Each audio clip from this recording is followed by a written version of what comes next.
যে আগামী জাতীয় সংসদ নির্বাচন বিলম্বিত করার চক্রান্ত চলছে। যদি তা হয় তাহলে সামনে বিপদ আছে। এই যে চক্রান্ত, ষড়যন্ত্র, আপনারা কোথায় দেখছেন?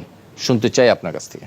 ধন্যবাদ আপনাকে, ধন্যবাদ আমার সহ-আলোচক রাজাকি ভাই সহ দর্শক যারা আমাদেরকে দেখছেন, সবাইকে আমি শুভেচ্ছা জানাচ্ছি।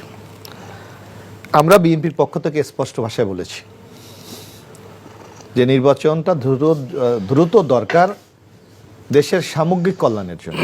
কারণ আপনি জানেন, বাংলাদেশের মতো একটি অনুন্নত দেশে সরকার যদি স্থিতিশীল না হয়, সেই সরকারের পক্ষে বিভিন্ন পরিকল্পনা গ্রহণ করা খুবই দুরূহ হয়ে দাঁড়ায়। বিশেষ করে বর্তমান যে সরকারটি আছে এটা একটা ইন্টেরিয়াম গভর্নমেন্ট, একটা অস্থায়ী সরকার।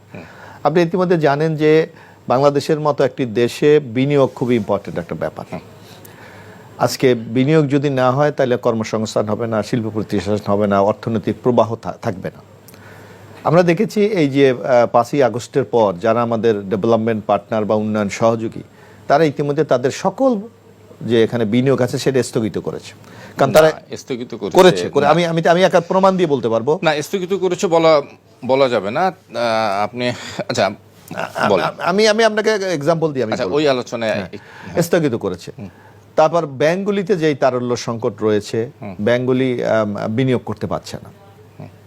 আজকে ডলারের ব্যাপক সংকট, যার কারণে ব্যবসা বাণিজ্যের ক্ষেত্রে একটা চরম স্থবিরতা বিরাজ করছে। এবং অনেক দেশের বলা শুরু করছে যদি বাংলাদেশের নির্বাচিত সরকার না আসে তাহলে এদের সাথে আমরা কাজ করব না, অথবা কাজ করে স্বাচ্ছন্দ্য বোধ করছি না আমরা। এই সকল ঘটনা প্রবাহ আমাদের কাছে মনে হচ্ছে যে একটি নির্বাচিত সরকার ছাড়া এই সংকট সমাধানের কোনো পথ নাই। না, সেটা ঠিক আছে, কিন্তু আপনারা ষড়যন্ত্র চক্রান্ত এটি কোথায় দেখছেন? না, ষড়যন্ত্র চক্রান্তে আমরা এটা দেখছি। আপনি দেখেন আমরা কি বলি, আমরা বলি যে এই শেখ হাসিনা দীর্ঘ 15.5 বছরে বাংলাদেশটাকে সবকিছু ধ্বংস করে দিয়েছে। প্রশাসন থেকে বলেন, বিচার বিভাগ বলেন, সকল ক্ষেত্রে তাদের লোক যে বসানো আছে। তাহলে আপনি আজকে প্রায় 5.5 মাস হয়ে গেল, 5.5 মাস হয়ে গেল। আপনি এই যে সামগ্রিক পরিবর্তন আপনি কি লক্ষ্য করেন? পরিবর্তন লক্ষ্য করেন আপনি? মানে কিসের পরিবর্তন? আজকে যারা অন্যায় করেছে, অপরাধ করেছে, তাদের বিরুদ্ধে ব্যবস্থা হবে, তাদের বিরুদ্ধে মামলা। আজকে সরকার বলছে যে এই সরকারের আমলে মানে গ্রেফতার হচ্ছে, বিচার প্রক্রিয়া শুরু হয়েছে। কতজন গ্রেফতার হচ্ছে? আপনার কতজন গ্রেফতার হচ্ছে? আপনি দেখেন প্রশাসনে বলা হচ্ছে first tyre, second tyre, third tyre, fourth tyre পর্যন্ত আওয়ামী লীগ বসিয়ে নিয়েছে। একমাত্র কিছু ডিসিএসপি পরিবর্তন ছাড়া এই সরকার কি করেছে আপনি দেখেন। এখনো আমরা দেখি, আপনি দেখেন নাই যে এই ষড়যন্ত্র কি? এই ইউনূস সরকার আছে, আমরা রাজনৈতিক দলগুলো সর্বাত্মক তাদেরকে সহায়তা করে যাচ্ছি, তারপরও আপনি আনসার বিদ্রোহ দেখেন নাই, হাইকোর্টে একটি কু হওয়ার ষড়যন্ত্র আপনি দেখেন নাই। আজকে প্রতিনিয়ত বিভিন্ন স্টক হোল্ডার যারা আছে তারা এক একটা দাবি নিয়ে আজকে সরকারকে অস্থিতিশীল অবস্থা করে দিতে চায়। এগুলি কি আপনি কি খুব সাদা চোখে দেখেন যে এগুলি স্বাভাবিক ঘটনা? না, এগুলোর পিছনে অন্য কিছু আছে বলে আমরা মনে করি। তো সুতরাং আমরা মনে করি এই সকল অবস্থা থেকে উত্তরণের জন্য একটা নির্বাচিত সরকার দরকার, যেই সরকারটি তার নিজের প্ল্যান অনুসারে এবং জনগণের যে প্রত্যাশার সংস্কার সে অনুসারে সে পদক্ষেপ গ্রহণ করতে পারবে। আরেকটি জিনিস আপনি বলবেন, আমরা বলছি ষড়যন্ত্রে, যেমন আমরা বৈষম্যবিরোধী ছাত্র আন্দোলন, যাদের অবদানের কারণে, রাজনৈতিক দলদের অবদানের কারণে আজকে শেখ হাসিনা পালিয়ে যেতে বাধ্য হয়েছে।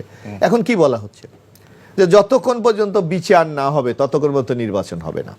এখানে একজন বিজ্ঞ আইনজীবী আছেন, বিচার কি আপনি বললেই হয়ে যাবে?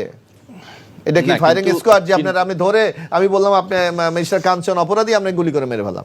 বিচার যদি আপনি সম্পূর্ণ করতে হয়, আপনার তথ্য উপাদ্য, ডকুমেন্টস, যুক্তিতর্ক উপস্থাপনের মাধ্যমে আমাকে প্রমাণ করতে হবে আপনি অপরাধী, এছাড়া তো সম্ভব না।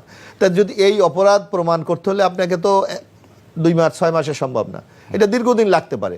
এতদিন কি বাংলাদেশে নির্বাচন হবে না? তাইলে এইগুলিকে আমরা একটা ষড়যন্ত্র বলে মনে করি। আমরা মনে করি যে জনগণের যে সেন্টিমেন্ট, সেই সেন্টিমেন্টটাকে ধারণ করে সংস্কার হবে। সংস্কার হলো মানে দীর্ঘমেয়াদী একটি প্রক্রিয়া। আপনি সংস্কারও চলবে, নির্বাচন চলবে, দেশটাকে এগিয়ে নিয়ে যেতে হবে। কারণ ডক্টর ইউনূসের সামনে কিন্তু 2টা চ্যালেঞ্জ।